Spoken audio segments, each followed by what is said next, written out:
আমরা জনগণের এখন বলতে গেলে প্রিয় সংগঠন, আমরা প্রিয় মানুষ, কর্মক্ষম জাতি গড়ে তুলতে চাই।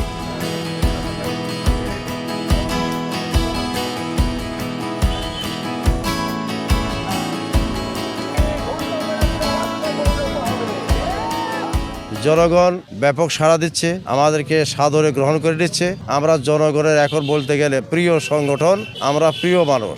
জনগণ দীর্ঘদিন ধোঁকাবাজি প্রতারণার শিকার হয়ে মানুষ অন্যান্য রাজনৈতিক দল সম্পর্কে বীতশ্রদ্ধ হয়েছে। আর আমরা কখনো মানুষের সাথে চাঁদাবাজি করি না, দুর্নীতি করি নাই, লুটপাট করে খাইনি। ফলে মানুষের একটা আস্থার জায়গা জামাত ইসলামে। তো আমরা জনগণের কাছে যাচ্ছি, জনগণ আমাদেরকে জড়িয়ে ধরছে এবং আশ্বাস দিচ্ছে যে আমরা আগামীতে দাঁড়িপাল্লাতে ভোট দেবো ইনশাআল্লাহ।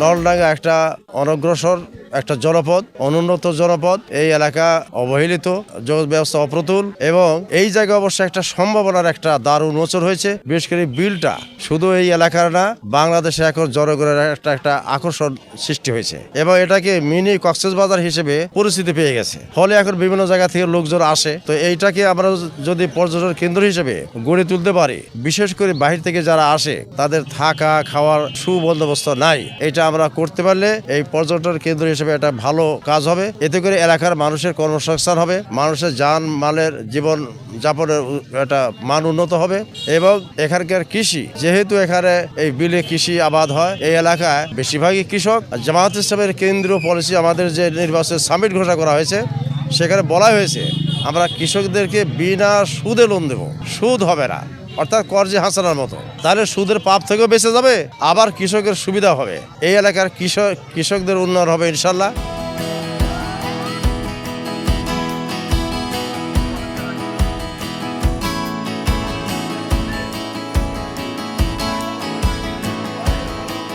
যুবক ছেলে যারা রয়েছে, বিশেষ করে এইসব এলাকার চাকরি বাকরির ব্যাপারে সুযোগ সুবিধা পায় না, আমরা কর্মসংস্থানের ব্যবস্থা করব, প্রশিক্ষণের ব্যবস্থা করব।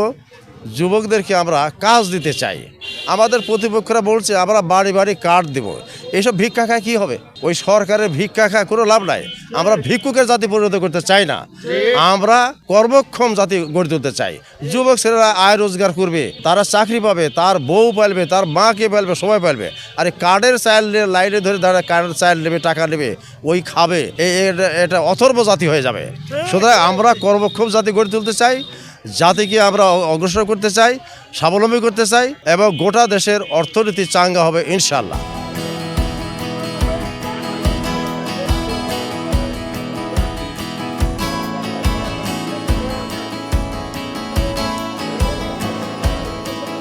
যারা ফ্যামিলি কার্ডের দোহাই দিয়ে জনগণের ভোট নিতে চায়, আমাদের বিরুদ্ধে তারাই বলে যে বিকাশ নাম্বার আমরা খুঁজে বেড়াই। আমরা সবাই আজে বাজে কোনো কথা বলি না বা আমরা প্রতারিত করে জনগণের ভোট নিতে আমরা চাই না। আমরা চাই সুষ্ঠু এবং ফেয়ার নির্বাচন হলে আমরা বিপুল ভোটে বিজয়ী হব। আমাদের কোনো ছল চাতুরির আশ্রয় নেওয়ার কোনো প্রয়োজন নাই। তাই এই ধরনের আজে বাজে কথা জামাতের বিরুদ্ধে কেউ যদি বলে, জনপ্রিয় হতে পারবে না, বরঞ্চ জনগণের কাছে আরও ঘৃণিত হবে ইনশাল্লাহ।